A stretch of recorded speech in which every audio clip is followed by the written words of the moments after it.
Last week, I brought you into our scripture and left you there in a place called Beit Said.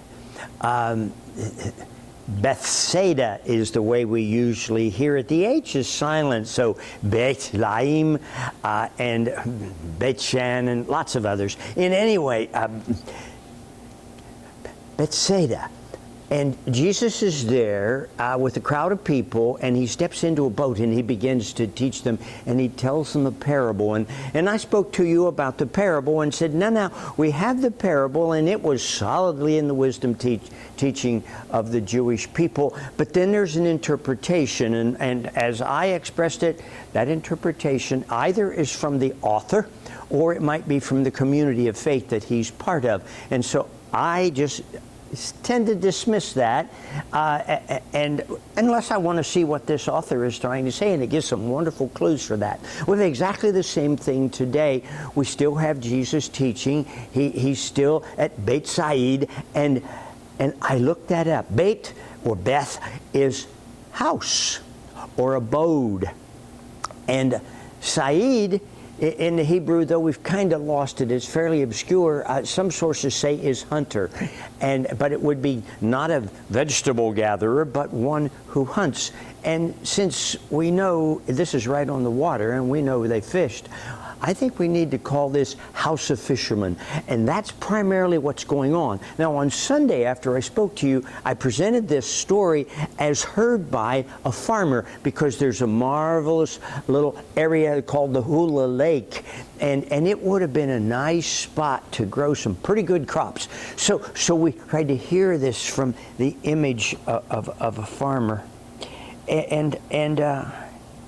and to look at just this first part of Jesus' teaching as a wisdom saying. You have this story.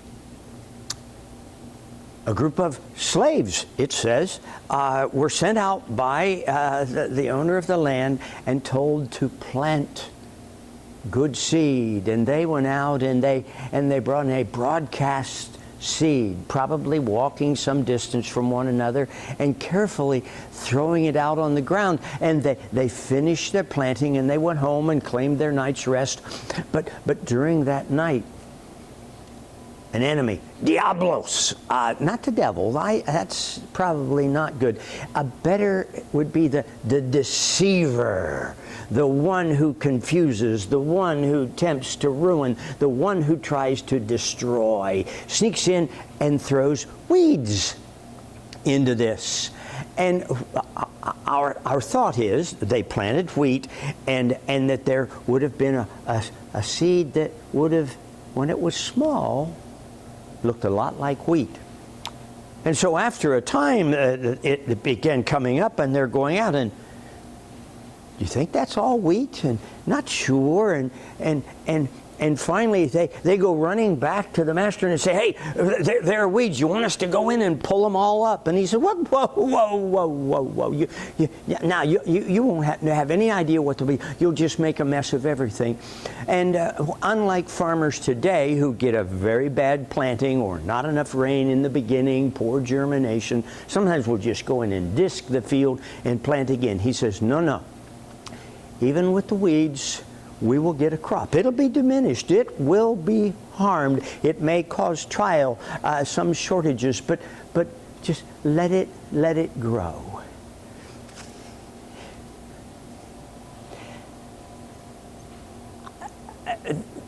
Unlike last week's parable, which took a farmer to thinking, what do I need to do to make this land good and rich, or rid it of rocks and rid it of weeds and make it fertile and a wonderful place for plants to grow well.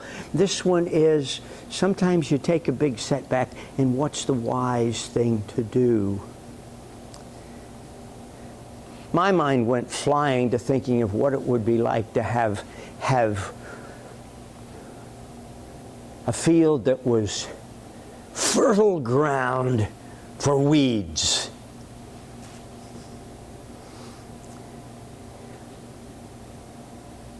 And the one place that flew into my mind, and I suppose because I've spent so much time either as a student or as a teacher or as a as a campus ministry in a university, I can tell you that one of the most fertile grounds for weeds in our nation is our universities.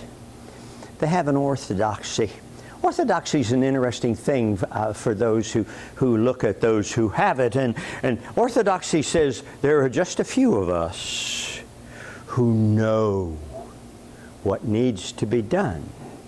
And we will impose that on everybody else.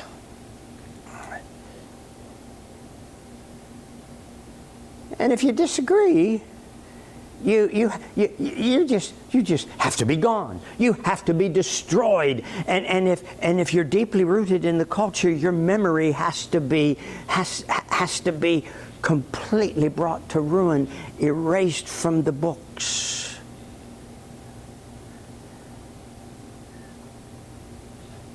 We sacrifice so much in these days at the altar of panic. Truth has a really, really tough way to go. I heard this week my sister, who spent her working life at Wilmington Hospital, has been seeing what's going on with the testing for COVID-19. And in that area and all over Ohio, she understands a person is tested, and if they test positive, then they're tested again and again until they are negative, and then they're safe. But the interesting thing is they report every test as a new individual.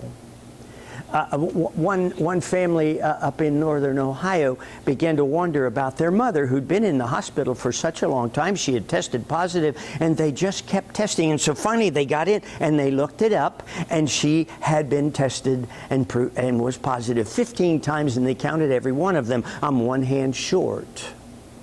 Well, there's some good news in that. One is that probably, given that it's likely happening everywhere, there's money in it, that the numbers are vastly higher than what they actually are. But this fact remains, and I have to say it again and again and again. This disease is a killer. And if you're elderly or you have health problems, land, if you're a teenager that smokes, for crying out loud. And I don't know about secondhand smoke, but I know that there are those who will get this disease and not have much chance for life. So we have to be careful and not get complacent, even though we realize we are in a great sea of lies. There are deceivers everywhere. One of the worst things I heard, and I tried to write this down, and it was spinning out so rapidly, Smithsonian Institution in Washington, D.C. has listed a bunch of things that are just ruinous to our society, and they must be rooted out of our society. And one of the worst is individualism, self-confidence. Got to get rid of that. Tenacity, the drive to get in there and make something happen and get it done. No, that's not good. Hard work? No, that's a repressive idea. Respect for others? No. You can't build any kind of society with people being respectful. Delayed gratification. Work hard now and know you're probably going to get there. You don't just have to have everything just right this moment. Even calling the scientific method into question, that looks for truth and is eager to hear other opinions and other ideas, because the more we learn and what more we encounter, the more likely we are to get to the truth. One of the spectacular things of our world is you have a question. And in this age of information, you can find out what's going on from every corner of the globe. Rational, linear thinking.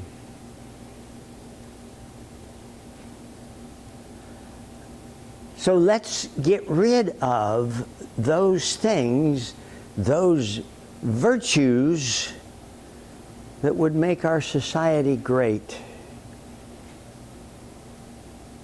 Let's patch weeds.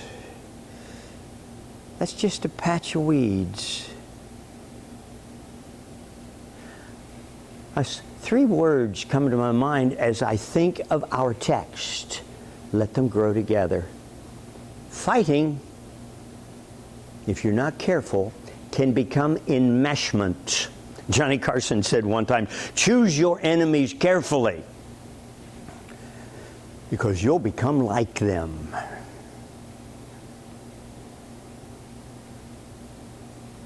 We live in an age that seems to want to have an end to alter.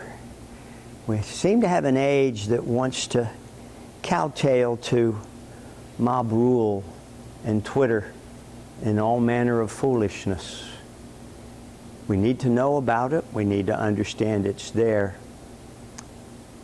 This text might be a good, careful thing to hold in our minds as we continue to examine the times in which we live.